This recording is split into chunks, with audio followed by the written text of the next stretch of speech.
Abuse in relationships does not always look scary or mean. It can be manipulative and controlling. A key message for survivors is that the abuse is not their fault. In fact, a partner's attempt to blame them can itself be a manipulative tactic.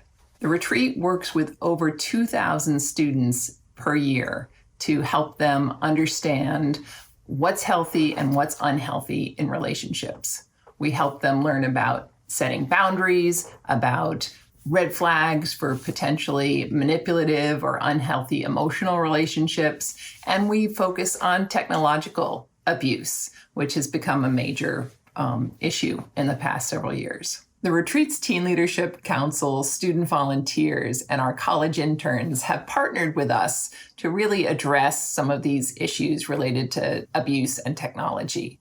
They have researched the issue, they have talked with their peers about the challenges, and they've worked with us to develop activities and important outreach campaigns to help students recognize, set, and respect boundaries, both online and off. The retreat has a long-standing commitment to violence prevention, but we need you.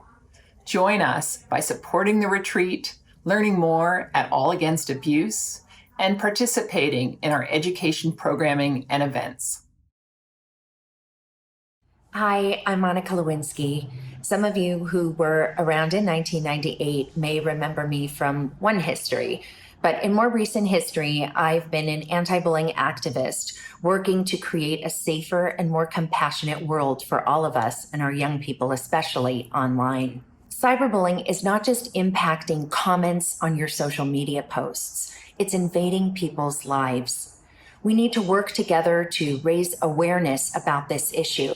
We need to support organizations such as the Retreat that address digital boundaries and work with students to better understand the dynamics of digital abuse. Please, this is not a time to be passive. When we see cyberbullying occurring, we need to be upstanders instead of bystanders. This can mean speaking up if you feel safe or reporting an incident of abuse that you see, and or reaching out to the target of the cyberbullying just to ask them if they're okay or to send an emoji. Help lead someone back to their dignity. Help ensure that someone who is suffering and in pain is not doing so alone. Anyone suffering from shame and public humiliation needs to know one thing: you can survive it.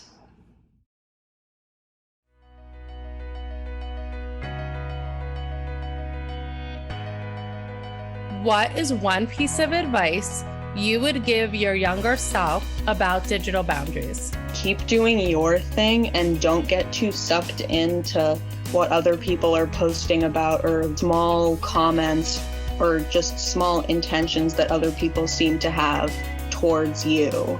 Something I wish I could have told myself about digital boundaries is you don't have to always express yourself for everyone to see or even center your life around social media. Your life doesn't revolve around social media and other people's opinions. I think it would be to not use social media as much, not post as much about my life. It's not a competition to see who gets the most likes or followers, but to genuinely share things you desire. Don't overshare everything. Like, some things are just meant to stay private. I'd be very wary of like what social media apps I'm downloading, and who are the people that I'm following and who are following me and stuff like that. Be careful when responding immediately to text messages. It traps you in this cycle where people feel like, oh, if they don't respond immediately, then they're mad, they're upset. It reminds other people that my digital life doesn't necessarily need to revolve around you. Don't get sucked in with other people because that can then become a burden on yourself. So something I would tell myself when I was younger was to stop apologizing for my boundaries because they're there for a reason. They're part of who I am and who I've become as I've grown over the years. And anyone who respects me or cares about me will understand that. At a point, I kind of got trapped in a certain cycle where if I didn't respond immediately, people were upset. And I was like, oh, don't blame me. I'm just getting to it when I can. gives people a certain impression after you do things for a while.